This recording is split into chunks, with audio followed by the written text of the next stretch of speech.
drug which was initially investigated for pulmonary arterial hypertension and for hypertension, and it was marketed by Pfizer for erectile dysfunction. Somewhere started in the late 2008, and it was patented in a record time of 1 year, and it has reached almost a sale of $200 million over the last 3-4 years. As I just said, that sildenafil is basically very similar to cyclohexane monophosphate molecules, with which it competitively binds within the enzyme phosphodiesterase type 5. And once it binds to this enzyme, it kind of acts here, where it prevents the conversion of cyclic GMP into GMP. This actually increases the concentration of cyclic GMP, which causes fall in the concentration of calcium, and there's a smooth muscle relaxation. Because phosphodiesterase type 5 is specific in particular tissues, so the phosphodiesterase type 5, which is present in the cavernous tissue in males, in vagina, in uterus, in ovarian arteries, in endometrium. So these are the areas where basically this drug or this molecule acts. As I was just discussing the pharmacokinetics, that it is 40% bioavailable on oral administration, and in fact vaginal route absorption is even better. It has a hepatic metabolism, excretion is mainly fecal, and the T-half is around about 3 to 4 hours. So most of the time as we are using sildenafil, we are using it in doses of 8 hourly or 6 hourly through the vaginal route. It is basically a category B drug to be used in pregnancy. We must know certain basic side effects of this drug, because once we start using, if a patient comes with certain complaints, we must know that it could have been caused by sildenafil. Because it is a vasodilator, it can cause headache, it can cause flushing, it can lead to certain GI side effects like dyspepsia, nasal congestion, myalgias, vision-related problems, and hypertension. Most of the serious side effects like MI, stroke, and hypertension are restricted to the elderly patients. And as we know that most of the uses of sildenafil in women in obstetrics and gynecology are usually for the younger patients. So we are actually not so worried about these side effects. If we look at the drug interactions, because basically the vasodilator effect of sildenafil works through nitrous oxide. So all the drugs which are nitrous oxide donors, it should not be used together with those drugs like sodium nitroprusside and other things, where it can lead to hypotension. Again, alpha blockers and other antihypertensive, we should be careful when we are using sildenafil together with these drugs, rifampicin, macrolides like erythromycin, antifungals, opiate analgesics, and simvastatin. But if you look at the list of these drugs, fortunately none of these drugs are commonly used in young women. So basically if we see sildenafil is quite safe for use in our young obstetric patients. So these are the basic contraindication. A patient who has been taking nitrous oxide donors like sodium nitroprusside and nitroglycerin for hypertension. And again, some of these drugs are also drugs of abuse like amyl nitrate. Then men who, in whom the sexual intercourse is not advisable because of cardiovascular side effects. Patients who have severe hepatic impairment, severe renal impairment, hypotension, recent history of stroke and heart attack. Again, you can see that most of these contraindications are for patients who are either elderly or have some kind of a cardiac pre-existing problem. And most of our younger women will not have all these problems. So what are the common indications and what are the common uses of sildenafil? We know that erectile dysfunction and pulmonary arterial hypertension are one of the common uses. And in fact, in pulmonary arterial hypertension, even in pregnant patients, we are using sildenafil. And let us quickly come to the uses in gynecology. The use of sildenafil basically started with certain research which was done in patients with IVF failure. And it was seen in certain patients that even embryo transfer could not be done because the endometrial thickness will never go beyond 8 millimeters. So Scher was the first doctor who started investigating the role of sildenafil in patients with IVF failure. And quickly it was realized that it actually improves the subendometrial flow, it improves the ovarian circulation, it causes improvement in the uterine artery blood flow, it causes relaxation of the myometrium. So all those areas where we needed more blood supply to the uterus and the ovaries, we could use sildenafil. So quickly going through the list, in infertility where we want to improve the endometrial thickness and the endometrial blood flow and the uterine artery blood flow. In patients who are going for IVF and IUI, where we are looking that the follicles are developing very well but the endometrium is lagging behind. in patients who have failed IVF histories, patients with Asherman syndrome, and again a very difficult situation. None of the treatments actually work in Asherman syndrome because they are looking at a lot of fibrosis in the cavity. There's hardly any blood circulation. There are synechnias. Even after surgical management, correction of removal of those synechnias, putting some kind of a intrauterine device in the uterus, putting them on estrogen for months altogether, some of these patients don't even have withdrawal bleed. So this is something recently which we have used in many of our own patients also, where we've got good results in Asherman syndrome. Again, for female sexual dysfunction, I'll come to all these details in a short while. What are the indications of use of sildenafil in obstetrics? Severe early onset IUGR. Again, a condition which is very difficult to treat and manage because hardly anything works. So once you've looked at the cause of IUGR and you've ruled out that it is not a congenitally malformed fetus, and you're already treating all the known causes like heart disease, hypertension, and then now you only want to decide when to deliver and you are buying time basically, and you want to improve the blood circulation to the baby, the use of vaginal sildenafil somewhere in the doses of around 25 milligram 6 hourly has been found to be very effective. I'll just be showing you some of the very nice trials which have come in the American Journal of Obstetrics and Gynecology regarding the use of sildenafil in IUGR. Again, it has been found to be useful in recurrent abortions. Abortions which are due to increased natural killer cell activity. There have been few studies from Egypt which have shown that, again, it's a very difficult problem to treat, where the cause of recurrent abortion is because of the autoimmune and alloimmune disorders. And there again, sildenafil has been used. Then again, oligohydramnios, where we are already treating the cause, now we are just buying time. So to improve the circulation, we can use sildenafil vaginally. Those women who are at a risk of preeclampsia, poor Doppler flow in an early onset IUGR, and those women at the risk of preterm labor, especially women who have contraindication of giving beta blockers, beta mimetics. We have recently used in quite a few of our patients, who would not tolerate any, because of tachycardia or because of other contraindications. And because of the, we can see that, we know that phosphodiesterase is present in the uterine musculature. So sildenafil very nicely actually relaxes the uterine contractility also, and those patients who are in preterm labor, they really benefit from this drug. So as I was just mentioning that, we have very limited treatment options of an early onset symmetrical IUGR or even asymmetrical IUGR. And like all the treatment modalities which are available, like low dose aspirin, even the use of low molecular weight heparin, beta mimetics, calcium channel blockers, recently the nitric oxide donors, none of these actually help much, and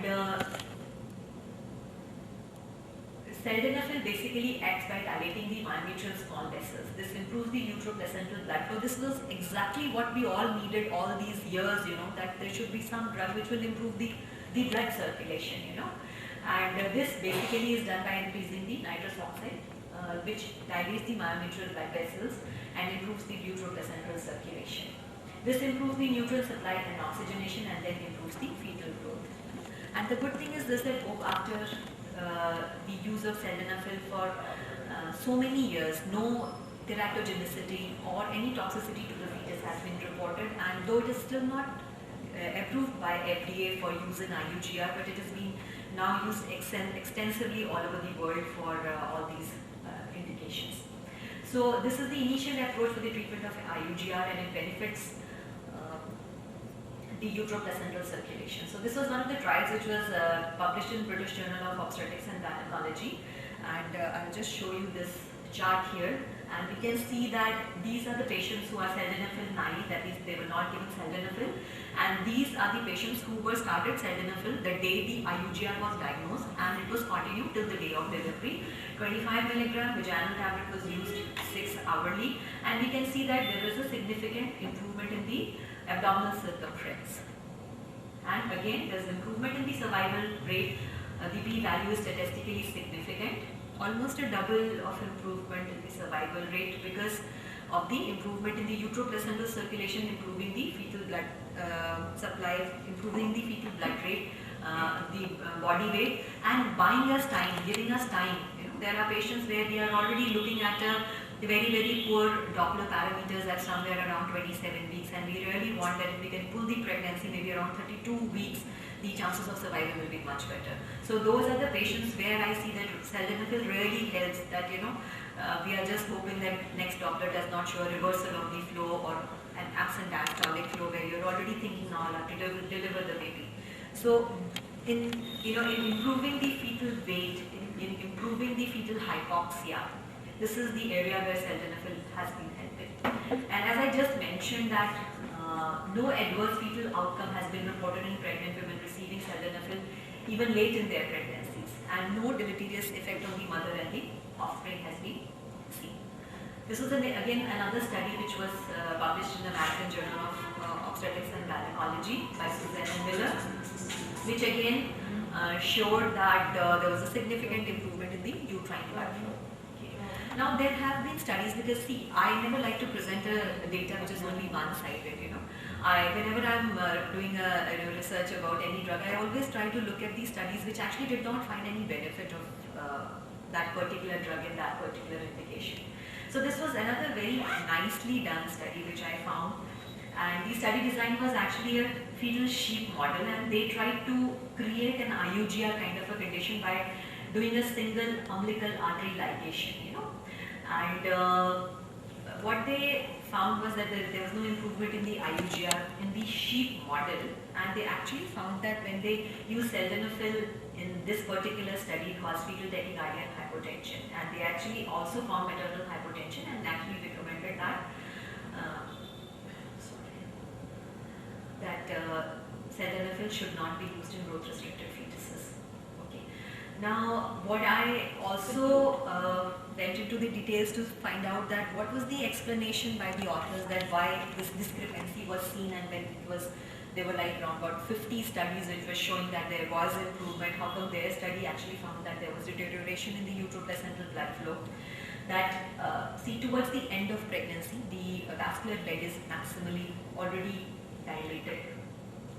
So, and it is almost functioning at parallel to the maternal circulation. And when you create a sudden hypoxia by ligating the uterine umbilical artery, it is not a physiological condition which is actually happening inside a normal IUGR fetus. In the normal IUGR pregnancy, there's a gradual decrease in the uterine circulation. When you suddenly ligate the artery, there is a sudden hypotension and a sudden deterioration where the hemodynamic situation is totally different from what is there in a normal IUGR pregnancy. So what happened when they gave sildenafil after suddenly ligating a single uterine artery was a sudden drop of blood flow. And this happened because the human placenta and the placenta of sheep is actually different, right?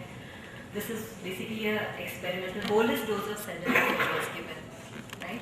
It was given as an IV bolus dose, and then the uterine, circulation, the umbilical artery blood flow was measured. Right? So this particular study cannot be correlated to humans because the human placenta is hemochorial while the placenta of the sheep is a little different. So let's come to the other indications. Now coming to the role of sildenafil in recurrent abortions, as I just said that the abortions which are because of unexplained reasons. Of course, if we have a reason for recurrent abortion, we have to treat that first, whether it is alloimmune, whether it is autoimmune because of infections, or because of uterine anomaly, because of congenital malformation. That has to be treated first. But then when you have recurrent abortions which are unexplained, and again you have conditions like increased NK cell activity, we don't have much treatment options. So here sildenafil works in 2-3 ways. One is that of course it improves the uterine circulation. It also improves the ovarian artery circulation. Probably we get better quality oocytes, and when we have better quality oocytes, the chances of abortion actually decreases. Then again the action also lies at the level of the oxidative stress, the nitrous oxide loop. Then there are certain immunological things which are happening with sildenafil, which again need more investigation. We still don't know that why the NK cell activity actually decreases, why the tumor necrosis factor CD3, CD56 counts decrease with the use of sildenafil. These are the areas where we still require a lot of studies.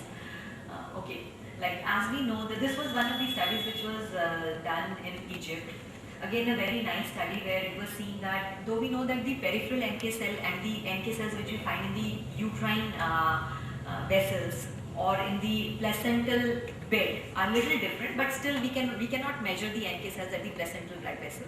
So we only take the NK cells in the circulation and then we can measure their activity. So in this particular study, these were the patients who had increased NK cell activity, and they were treated with sildenafil, and then their blood was checked again, and it was seen that there was a decrease in the NK cell activity, and the chances of a successful pregnancy was much better with recurrent abortions.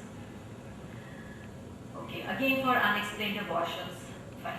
So this is the landmark study, as I was telling you, that Sher was the first person to start using and investigating use of sildenafil in IVF failure. Now it is also being used in IUI cases, in IUI failure patients. Right? I'll just quickly come to the conclusion of the study.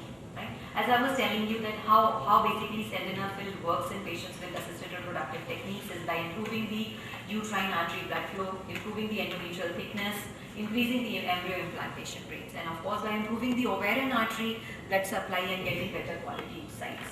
Right? So as we can see that once these were the baseline values of these patients who were started with sildenafil. These were the patients who had had at least these were the patients who had had at least 2 IVF failures. Group 1 was treated with sildenafil and group B was not treated with sildenafil, and we can see basic parameters were all almost the same, right? And the ongoing pregnancy rate beyond 16 weeks was much better in the sildenafil group. We can see that it is almost 33 and it is 0 in the other group. Now coming back to the previous slide, we can see the improvement in the endometrial thickness. See, this was the endometrium of these patients which never went beyond 6 mm or maybe 8 mm in the patients who had IVF failures, and these were the Doppler flow patterns of the uterine arteries of these patients. And post sildenafil, we can see we are getting a nice triple layer thick, nice endometrium, and we are getting a much low resistance flow. As the pulsatility index decreases and the uterine blood flow improves, that's when the implantation rates improve. Right? So vaginal administration of sildenafil enhanced the endometrial development in 70% of the patients in this particular study. High implantation and ongoing pregnancy rates were achieved, and the endometrial growth was much better in these patients. This was another study, very nicely done study in Japan, where again they had patients who had 1 to 7 failed cycles of IVF. Again 25 milligram QID dosage of vaginal sildenafil was used, and here we can see that there was a definite improvement in the RI, there was a fall in RI value of the radial arteries, leading to the increase in the endometrial thickness. So we can see that after giving sildenafil, there was definite improvement in the endometrial thickness. Endometrial thickness reached up to 9 mm in the sildenafil treated groups, and the ongoing pregnancy rates were 6, while in the controls it was 0, because none of the patients could cross that endometrium of 8 mm. Only one patient crossed without treatment. Okay. Now there have been local studies also, even in IUI patient. Dr. Vinita Das from the KGMC did one study on IUI failure patients. Again, she had used the same type of protocol, and they found that they had 20% conception rate in comparison to 0% in the control group where the sildenafil was not used. Right? Again, coming to Asherman syndrome, I think I just discussed that this is one tricky problem where none of the medicines actually work, and priming the endometrium with estrogen helps. So most of the patients with Asherman syndrome, we actually like to treat them in combination of estradiol plus sildenafil, because sildenafil is basically working through nitrous oxide, and it is seen that the concentration of nitrous oxide increases after you have primed the endometrium with estradiol.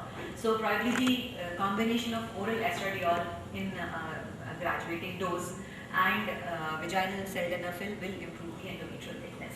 Right?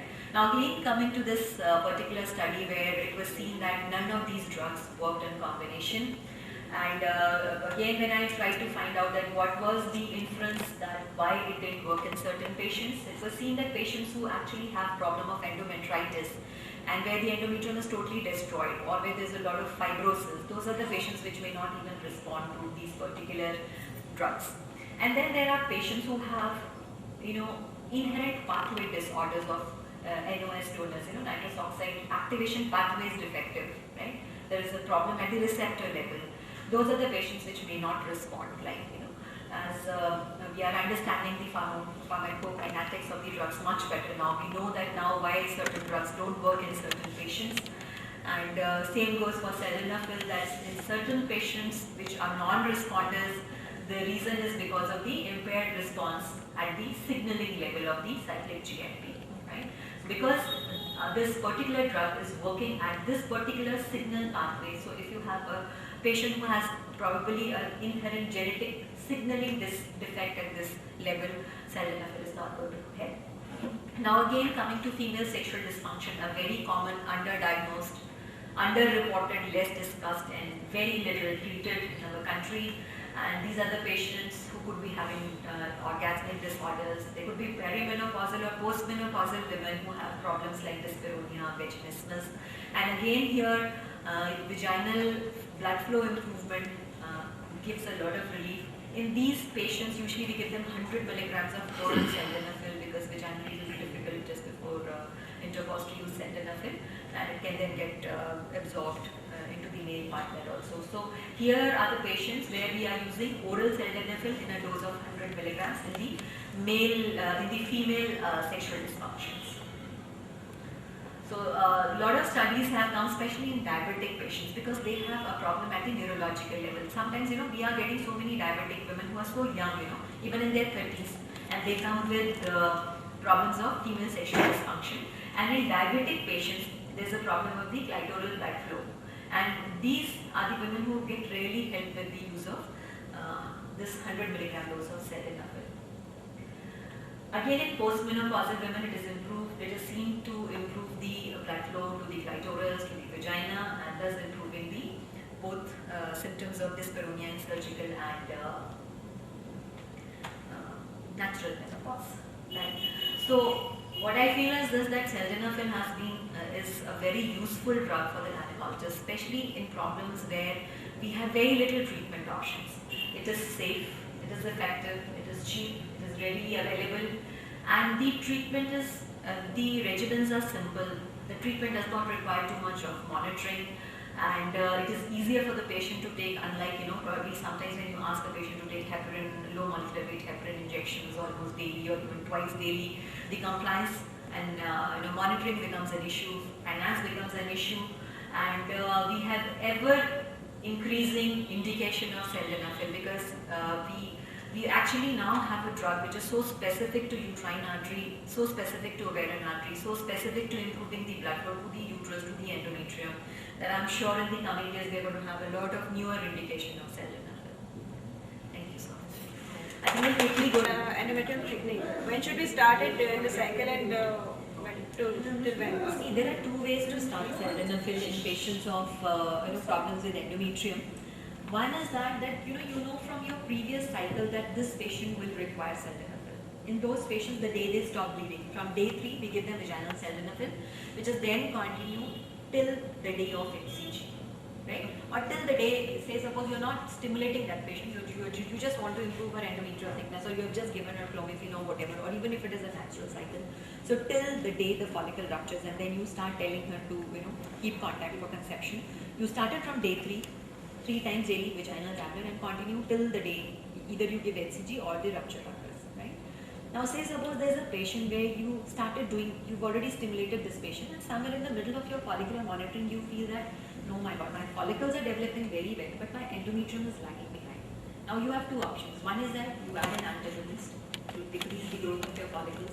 Give estrogen, try to improve the endometrial thickness with all kind of things like amino acid sachets, ecosprin, And at that stage, you can again add sildenafil, where you can then use it for 7 days, 3 times daily vaginally. If you can do something to decrease the growth of follicles simultaneously, it will be very good. But like if it gives you around about 5 to 7 days, because it's not going to act as a miracle drug, because the endometrium takes a little while to build up, right? So if you think that my follicle is around about 10 to 12 millimeter, by the time it reaches 20, I still have around about 5 days, you can add sildenafil at that stage. For IUGR, the day you pick up IUGR, same day, whether it is at 22 weeks or at 28 weeks or even later than that, you can start from that vigil. I have a patient with oligohydramnios, now having severe oligohydramnios with slightly mildly altered color doctor. She is 30 to 34 weeks. So can we give sildenafil to her? Well, see, if we look at ours 34 weeks and survival at 36 weeks is a totally very different scenario. So even if you are trying to buy around about say 2 weeks, you can still add sildenafil. There's no such thing that you cannot give it beyond 34 weeks or you cannot give it beyond 36 weeks. There's no such thing. If because of any reason the baby is really IUGR and we want that let this baby be at least another 500 grams, and even if it is 200 grams, sometimes the survival at 1200 and at 1400 is very different. So you can actually add it at any stage. Ma'am, one thing you said, 25 mg, if we give the daytime, she can take it orally, and the night time she can just insert it inside her, because then the compliance sometimes not that good. The absorption is also different orally. And if we look at the progesterone insertion and if we look at the insertion of sildenafil tablets, it's so much more comfortable because these are very tiny tablets and they don't cause too much of mess. So we have not had any compliance problem with sildenafil, though we get a lot of compliance problem with progesterone. Complain of a lot of irritation, a lot of discharge, and they keep saying, give us something oral. But with sildenafil, there's not much of an issue. And if we look at all the literature, it's all with the vagina, right? So we really don't know that if we tell a patient, see, the half of this drug is around about 4 hours. Say suppose you tell a patient to take the first tablet in the morning orally and then subsequent tablets vaginally, you probably in the morning hours we've missed that opportunity of improving the uterine blood flow. Because we don't know that whether it works orally in the uterine vessels and the because there's a hepatic bypass of 80%. Right? Because and there we are expecting it to work, one shot bang. That's it. so it has to be used SOS. That is only around the time of for sexual dysfunction, it is to be used only at the time of intercourse, right? But if you want to improve, if a patient comes and you see that this is a very dry vagina, and then you want to improve the vaginal circulation, then you will have to use it again vaginally over a period of time, right? But if it is only to improve the sexual dysfunction, it is to be used the way it is used for the male partner 1 hour before the and there we don't want it to work for too long. That is why we give it orally, so that we know that it is out of the system. Right? When we are giving it vaginally, our whole purpose is that we want it to remain in the system for that amount of time. So we started from day 3 as we started clomiphene. No thing. So because the absorption is increased after estradiol, so they put on clomiphene. I'm talking about non-IVF cases. They put on clomiphene followed by, of course, estrogen, and from the day 8 they start sildenafil. See, as I said that, say suppose you know that from my previous cycle that this patient is going to require therapy, we might as well start from day 3. Though we know that E2 levels are not that much at that time, but we know that it has an independent way of action also, right? So if you go into the literature, there are a lot of studies where the sildenafil is being started even for our IVF patients. Failed IVF patients, we start sildenafil from day 3 of stimulation, right? Because we need to give it at least for 10 days. So if you start it on day 8, and by the time clomiphene से आपका follicle तो 16 mm हो गया, 16 mm हो गया, and the endometrium is still 5 something. You don't have time there. Is there any chance of PPH after giving this So it's a good concern because it is a uterine dilator, but the thing is this, as I said, that the T half of the drug is hardly 4 to 5 hours. It doesn't remain in the circulation. So say suppose because of IUGR and then she delivers, then there has not been any literature that there's any increased in the incidence of PPH or anything. Because one, it is a short-acting drug. Bleeding during cesarean. So because it is not see, the clotting mechanism is different. Like the uterine vessels, they are crisscross. Uterus contracts and the bleeding stops. Right? So sildenafil is acting in a totally different way. It is just improving the circulation, and that also it's a very short-acting drug. So most of the times, by the time you will be planning delivery, We can just stop you it can at just 24 stop hours it. before. You can just stop it. And even if you have to plan it immediately, I don't think there should be any concern, because there you are only, you'll already be working upon your prostaglandin receptors, your oxytocin receptors. So basically the calcium channel blockers. It's like, I don't think so that many of us have had very bad experiences with cardia retard or nifedipine, so far PPH is concerned, and that is when it is the short half-life of sustained release tablet of calcium channel blockers and all is almost 12 hours. This is only 3 to 4 hours. So I don't think there should be any concern about PPH as such. And this talk is, to bring about all those scenarios which I think every gynecologist sitting in the OPD will face, in the daily OPD practice, like patients who come having been treated with tuberculosis, having been treated with PCOD.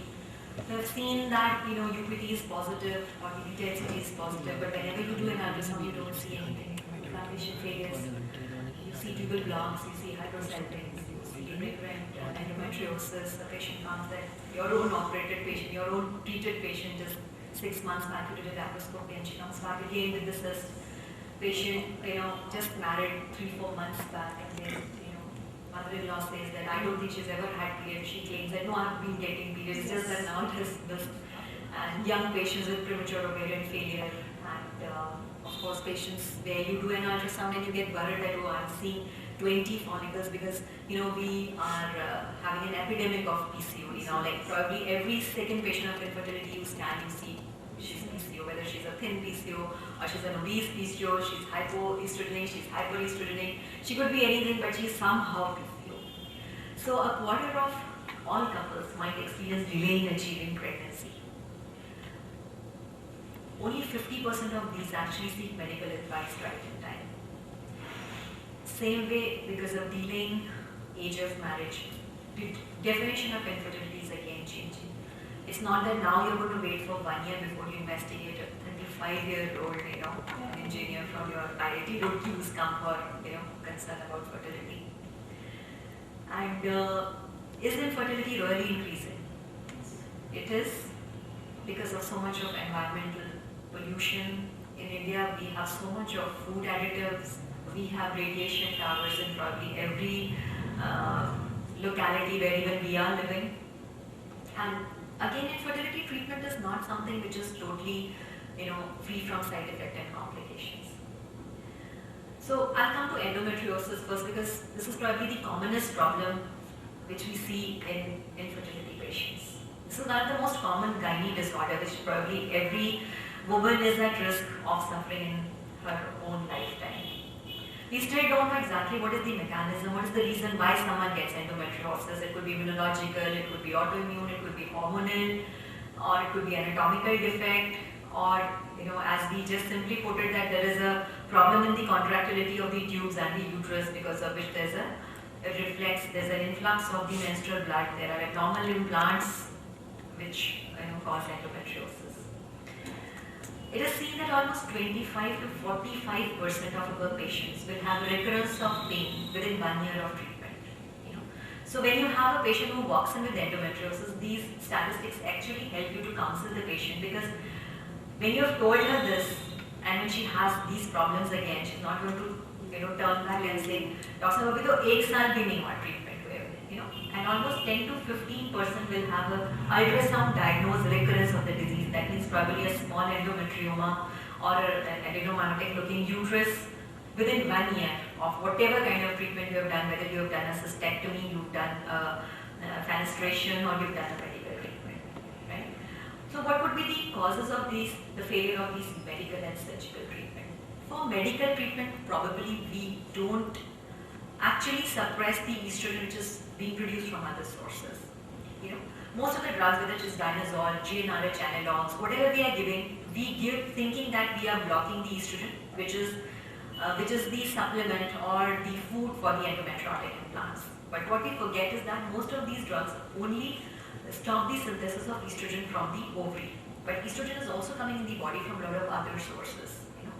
And this conversion of estrogen into the estradiol from other sources like adrenals, from fat, again keeps giving us small nutrition to these endometriotic implants. So as soon as you stop the treatment, the symptoms come back. They come back so fast that you actually wonder that the patient was amenorrheic and the endometrium was looking so thin, and how come she has recurrence of symptoms so fast? Because we actually forget that these medical treatments were not suppressing the endometrials, the estrogen stimulus of the implants from other sources. The reason of failure of surgical treatment probably is because we are actually not so aggressive than what we should be, right? So, as we all know that endometriosis is a sticky, perplexing disease, and the treatment modalities range from surgical treatment, medical treatment, combination of both surgical and medical treatment, right? What we need to remember is this, that with endometriosis in young women, we need to be really aggressive, right? If we do surgical treatment, we cannot actually just do, extensive adhesiolysis, removal of the cyst, and then sit and wait for her to conceive naturally. Now, most of the consensus appearing from all over the world says that if you do laparoscopic procedures for a patient of infertility and you find endometriosis, be aggressive. Don't tell her that, okay, you try normally for 6 months and come back. Tell her that the next menses you have periods, you come for treatment, whether you decide ovulation induction, whether you plan IUI, or if the tubes are really bad, whether you are looking on the lines of IVF or whatever. See, the ovaries which have endometriotic cysts have very little reserves. Most of the times you will see that AMH of these patients is poor. Even when you stimulate these patients, even when you do IVF, you don't get that good quality eggs. Even if you get eggs, you don't probably get that number of good embryos, and the implantation rate is poor. You might have done very good surgery, you have done all kind of medical treatment, and you feel that the pelvis is clean. Even then, even with IVF, we don't get good results with patients with endometriosis. So why waste time? And we have to counsel and tell all these things to the patients that, see, it is not my fault. You have endometriosis, there's no permanent cure to it. This is going to be my line of management. After we do surgery, you still have to come for your infertility treatment. Don't think that laparoscopy is the treatment for infertility, right? So, most of the times what I do in my practice is that after we have done laparoscopy, if it is a really bad case and I think that this patient requires GnRH analogs, we have not been able to probably remove all the implants, and there are a lot of additions, it's a great for endometriosis, then probably we put them on GnRH analogs. After the completion of 3 courses of GnRH analogs, we take them up for stimulation, ovulation induction straight away. For other patients, they put them on diasteron, which has been found to be very effective starting from day 5 to day 25 of the cycle. And with this, the ovulation also continues. You can continue monitoring, and because of the immunological improvement of through diasteron, the endometriotic implants are taken care of. Now, GnRH analogs give good pain relief, and they definitely improve the fertility in stage 3 and stage 4 disease. In mild endometriosis patient, they have absolutely no role, right? Again, for patients who have frozen pelvis, where you want to go give it in the post-op period, or patients who have adenomyosis, where you know that adenomyosis you can't do anything surgically, there you can again give GnRH analog, right? As I said that because the recurrence rates are high, you have to be aggressive in your management of endometriosis, right? There are a lot of newer drugs I want to talk about. One is use of letrozole, right? These aromatase inhibitors, though we know that now they have been banned for use as ovulation induction drugs, but their long-term use in endometriosis is being found to be very effective, right? See, now the research is all at the molecular level. We are finding a cure for endometriosis with drugs which either are metalloprotease inhibitors or aromatase inhibitors, all acting at the immunological level, right? So letrozole in a dose of 2.5 milligram daily continued for a period of 6 weeks, right? Again improves the endometriotic implants to a good extent, right? We have tried using oral contraceptive pills, but then now here you have to understand that, see, the combination of cyclotron acetate plus estrogen, those contraceptive pills have to be given for a period of 3 months without break, right? It is not the cyclical oral contraceptive treatment because you don't want them to have withdrawal bleed. Right? So you put them on OCPs, you tell the patient that you have to take it continuously without any break for 3 cycles so she does not have any kind of withdrawal bleed. Again, with this treatment, there's hardly any side effects. Like when you give things like drugs like Danazol, there's a lot of side effects. It's poorly tolerated. It is much more expensive, and there are a lot of comparative studies between the use of Danazol in a dose of 200 mg 3 times daily and the use of cyprogenol acetate containing oral contraceptive pills used for 3 months without gap. Right? And the results are comparable. Right? Now coming to the use of Mirena. So many times you see patients who have infertility and they have a uterus which is almost 10 to 12 week size. Now, if you decide a very aggressive surgical management that I'm going to resect the adenomyoma and I'm going to resuture, you're going to probably end up damaging the endometrium also and going to decrease the chances of a conception. Right? And now what can you do? None of the medical treatments, GnRH analogs to a certain extent do decrease the size of adenomyoma. But be it Danazol, oral contraceptive pills, Rifaston, none of them actually act upon decreasing the size of adenomyoma. So what do you do here? You tell the patient that, see, for 6 months we are going to put Mirena. We are telling you that it acts as a contraceptive and for 6 months you can't get pregnant. You are probably infertile for last 10 years, so 6 months is not going to make any difference. And you put Mirena for 6 months, it's going to probably decrease the size of uterus by around 20%. And her pain will be significantly much better. She's probably going to become amenorrheic, so her inside endometriosis is also going to improve. And after the removal of Mirena, within 1 month or so, she's going to have a normal endometrium and a normal ovulation started. And that is the time when you can actually start her infertility treatment. Again, as I said that for endometriosis, immediate post-op 6 to 9 months is the golden period, and this is the time where you're not supposed to miss this time. So after doing the laparoscopy, go for aggressive infertility treatment, right? Now, fine. What do you do with endometriomas? Like you do an ultrasound and you see there's an endometriotic cyst of around about 5 centimeters. Anything more than 4 centimeters is going to require a surgical treatment. Even smaller endometriomas, if they're symptomatic and if the patient has infertility, you go for surgical treatment. There is no role of any medical treatment in endometrioma, be it GnRH analog or anything. Nothing is going to work.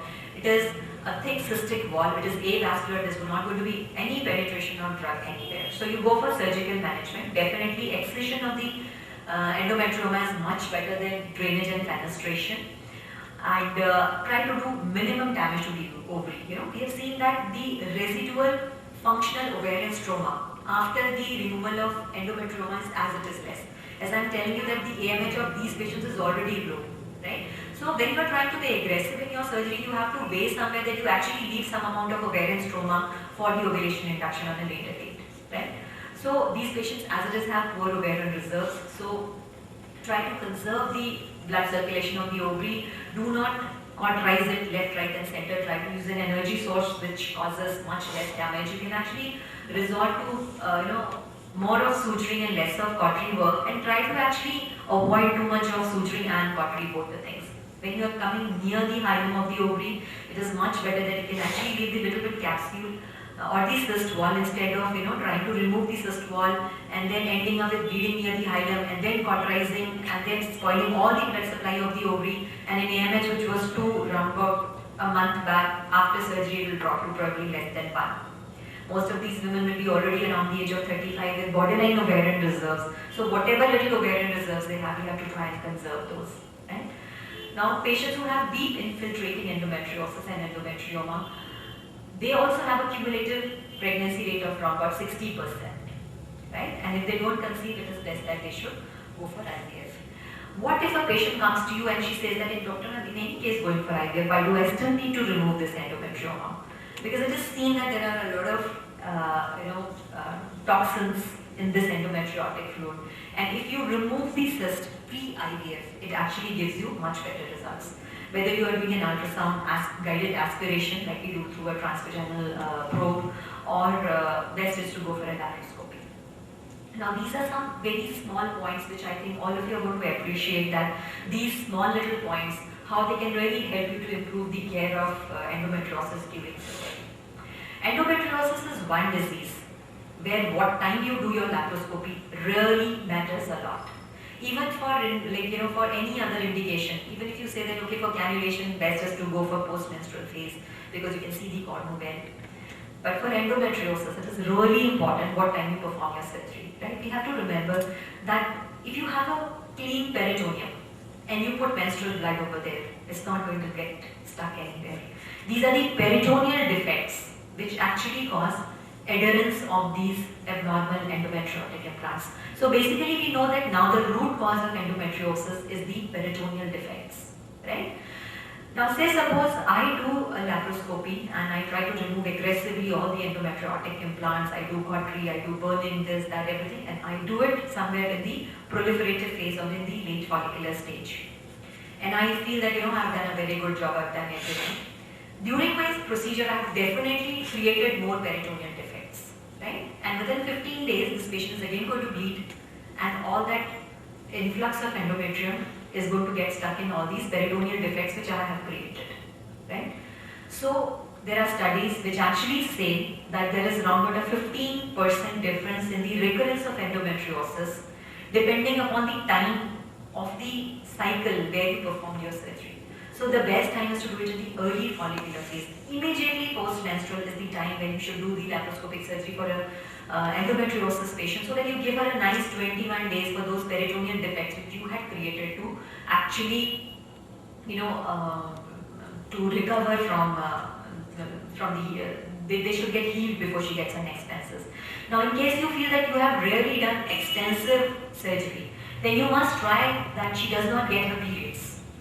If you feel that it's going to take around about 8 weeks for these peritoneal defects to get covered, so I don't want her to get bleeding, you want her to be pain-free, you want that she should not have another recurrence, so it is important that she does not bleed, right? So you put her on any kind of medication, be it continuous oral contraceptive pills or progesterone or anything, so that she does not get her menses for around about 2 months till her peritoneal defects actually heal, right?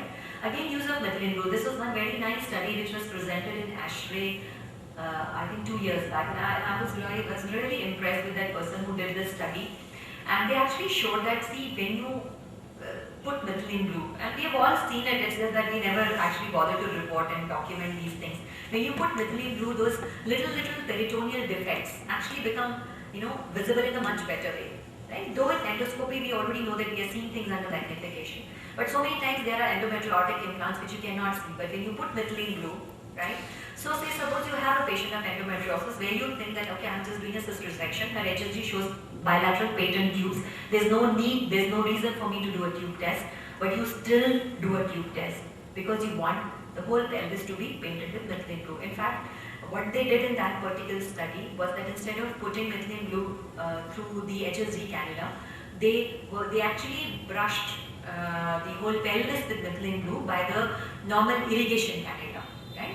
And you could actually see that the areas where you actually thought that there is no endometriosis and they were looking normal, with methylene blue, so many of those tiny implants appeared, which they actually went and cauterized with a harmonic or a bipolar current. So you can actually use methylene blue in patients where you don't need to. There could be a lady who doesn't require fertility, So you think that why should I actually go and test her tubes? She's completed her family. I am doing her laparoscopy only for cyst removal, right? But you still go ahead and do the methylene blue testing to look at those tiny endometrial implants which would have been missed by the naked eye. Then again, the use of preoperative treatment. Here again, use of GnRH analogs has been found helpful, especially in patients who have grade 3, grade 4 endometriosis, and where it helps you to actually delineate and dissect the endometriotic implants much better. Then again, you have to be aggressive in your surgery. You try to excise up to the 2 centimeter margins of the endometriotic implants. And as I said, that the recent research all for endometriosis is all at molecular level, and we are trying to find out drugs which are actually working either at the aromatase, at the level of angiogenesis. Again, the use of cabergoline. You will be surprised, people have done even research on the use of cabergoline because it prevents angiogenesis. The thought which came from the use of cabergoline in ovarian hyperstimulation syndrome, that if it can prevent angiogenesis in OHSS, then why not in endometriosis? Okay. Again, coming to those tubal factors, we are so, in India we are full of COX, we are full of chlamydia, STDs, And of course, endometriosis again, causing tubal damage. And the worst prognosis of infertility patients is in probably who have tuberculosis of the tubes. They get only 5% pregnancy rates. Probably even for IVF patients, the patients which we really dread are the ones who have had anti-tubercular treatment. Their endometrium is damaged. They have totally eaten up cavities. They have calcification. The subendometrial flow is poor. They don't get good results even with ART. And they are the usually poor patients who are really having high hopes that, now this is my last resort with IVF, I'm definitely going to get a baby. And even those patients who have bilateral corneal blocks, right? Only the ones which have corneal blocks, maybe because of a flimsy synechia or a small polyp, that's where the cannulation also gives you good results. But even those patients who are tubercular and you do a cannulation, you get a spill. The tubes do get opened, but they are not functional. So you don't get pregnancy results even in those patients. So the British Fertility Society actually divided the tubal factors into 4 categories. One which have good prognosis, 50% pregnancy results. These are the proximal blocks without any fibrosis or distal blocks without any distension or adhesions. Basically, tubes have healthy mucosa. These are the patients which sometimes, in HSD, you see that the tubes are blocked when you go ahead and do a laparoscopy because the patient is under anesthesia, you're pushing dye and round about, with the 50 cc syringe, small little synechias, small little mucus plugs, they just wash off and you get very good pregnancy result. Then you have intermediate patients who have unilateral damage, limited adhesions of the tubes and ovaries, but otherwise a normal tube and the normal anatomy is restored, is there. Those are the patients which get around about 20% pregnancy results. Then there are patients with poor prognosis, which have only 10% pregnancy rates, with bilateral damage, extensive fibrosis, distension of the tube more than 1.5 cm, that means the hydrocephalus and an abnormal mucosa. So most of the tubal surgery gives you 80% patency, right? Less than 50% tubal function, and with tuberculosis less than 10% pregnancy rates. And our tube is a non-functional tube, then for patient's benefit you just occlude the proximal end. But obviously for our IVF patients, most of the times we do a self-injectomy because what is seen is this, that even when you occluded the proximal end, the immunological impact is still there. Only the fluid is now not dripping to the uterus, but then the expression of the integrin, the amount of macrophages and the immunological impact of the hydrocephalus is still there, and we don't get such good results in IVF. In fact, there are patients who have, who first refuse surgery and they say that never mind. We go for one cycle of IVF, they don't conceive, and then we go in and do a self-injectomy and go for the next cycle of IVF. What about transvaginal aspiration of hydrocephalus? A lot of patients get tempted with that. They say that if you can aspirate an ovarian cyst, why can't you aspirate a hydrocephalus? But aspirating hydrocephalus, believe me, it's a very, very dangerous condition because most of the times the fluid polyfollicular development, because you're looking at IUI or IVF, right? Whatever is the protocol you're going to decide will depend upon the age of the patient, what is your day 2 FSH and ANH, what is the patient's BMI, and what was the response in the previous cycle. 2 of the cycle, ideally it should be given daily, but where you're trying to save cost and you have added some oral drug also like clomiphene, you can actually give them on alternate days. Right? You monitor these cycles with ultrasound. I've not gone into the details of step up or step down protocol because 90% of the patients are usually on a step up protocol. You start with a basic dose, you see the response, and then you increase the dose. Right? When you actually start the patient on a very high dose, one that you have too much of recruitment. Say suppose you were just going for a natural cycle or you were only going for IUI and you know that this patient cannot afford IVF or managing OHSS can be one hell of a nightmare. So and we have an epidemic of PCO, we are always worried about OHSS. So step down protocol in our country is something we cannot accept, and it is much easier to explain to the patient that see, I had given you 100 units, 150 units, the follicles did not form, so I am now increasing it to 300, right? You give her 300 and then you have so many follicles and then you are telling her that I gave you too much and now you have so many follicles, and she's going to think that you are so, which acts for 4 days, which needs to be repeated if your time of giving rupture has not reached even after 4 days, right? I actually never use the 3 milligram preparation, I only use 0.2 follicle is ready for the rupture. So as I said that the antagonist has to continue till the date of HCG trigger. Okay, I think this is all I've already triggered. We become a little careless. While it is seen that the wrongly given trigger is the one which is responsible for failure of ovulation in 90% of the patient. Right? See, what you need to understand from the physiology of ovulation is that the OHSS slides, I will just put a few words about the management. Okay, who are the high risk patients? Where you need to be really careful when you're stimulating these patients, because the nightmare of infertility treatment is OHSS, right? And especially if you're doing, almost like Ziphisternum, reached up to the size of 10 centimeters because of OHSS in IUI patients, and you're stuck. And if they get pregnant, you even have bigger problem, because now the HCG is going to continue and her OHSS is going to become worse, and you have even bigger dilemma now to actually whether to continue with the pregnancy or to abort.